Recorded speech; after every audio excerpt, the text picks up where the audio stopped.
ഒഴിവരുന്ന രാജ്യസഭാ seat വേണമെന്ന നിലപാടിലുറച്ച് Kerala Congress Jose K Mani വിഭാഗം. ഇതിനു മുൻപ് ഒഴിവ് വന്ന സീറ്റ് സിപിഐക്ക് നൽകിയതാണ്.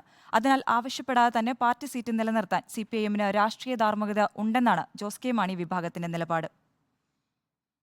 ജൂലൈയിൽ ഒഴിവുവരുന്ന രാജ്യസഭാ സീറ്റ് വിട്ടുകൊടുക്കേണ്ടതില്ല. അർഹതപ്പെട്ട സീറ്റാണ്. അതും ചെയർമാൻ ജോസ് കെ മാണി തന്നെ തുടരുന്ന ഘട്ടത്തിൽ പ്രത്യേകിച്ചും. UDF-ൽ നിന്ന് LDF-ലേക്ക് വരുമ്പോൾ പ്രധാനമായി വച്ച ഉപാധിയും ഇതായിരുന്നു. ഇതിനു മുൻപ് ഒഴിവ് വന്ന 2 സീറ്റുകളിലൊന്ന് CPI-യുടെ P. സന്തോഷ് കുമാറിന് നൽകിയതാണ്. ഇനി അവർ അവകാശവാദം ഉന്നയിക്കേണ്ട ആവശ്യമില്ല. വ്യക്തമായ അഭിപ്രായം കേരള കോൺഗ്രസ് പാർട്ടിക്കുണ്ട്. വ്യക്തമായ അഭിപ്രായം അതിനകത്ത് ധാരണയുണ്ട്. വ്യക്തമായ നിലപാടും കേരള കോൺഗ്രസ് പാർട്ടിക്കുണ്ട്. അതുമാത്രമല്ല CPM-ഉം LDF-ഉം ഉചിതമായ തീരുമാനമെടുക്കും എന്നുള്ളതും ഞങ്ങൾക്കറിയാം. മുന്നണിയിലെ രണ്ടാമത്തെ വലിയ കക്ഷി CPI ആണോ ജോസ് കെ മാണി വിഭാഗമാണോ എന്ന് ചോദിച്ചാൽ മറുപടി ഇങ്ങനെ. നമുക്കറിയാം, കഴിഞ്ഞ ലോക്സഭാ തെരഞ്ഞെടുപ്പിൽ ഒരു സീറ്റ് മാത്രമാണ് LDF-നുണ്ടായിരുന്ന ആ ഘട്ടത്തിൽ. മറ്റ് 19 സീറ്റുകളും UDF-നാണ്.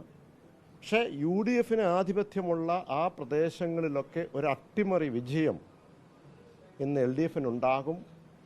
അതിന് തീർച്ചയായും കേരള കോൺഗ്രസ് പാർട്ടിയുടെ വലിയൊരു സ്വാധീനം ഈ തെരഞ്ഞെടുപ്പിൽ ഉണ്ട് എന്നുള്ളതും സംശയമില്ല. ജൂലൈ 1-ന് ഒഴിവ് വരുന്നത് 3 സീറ്റുകൾ.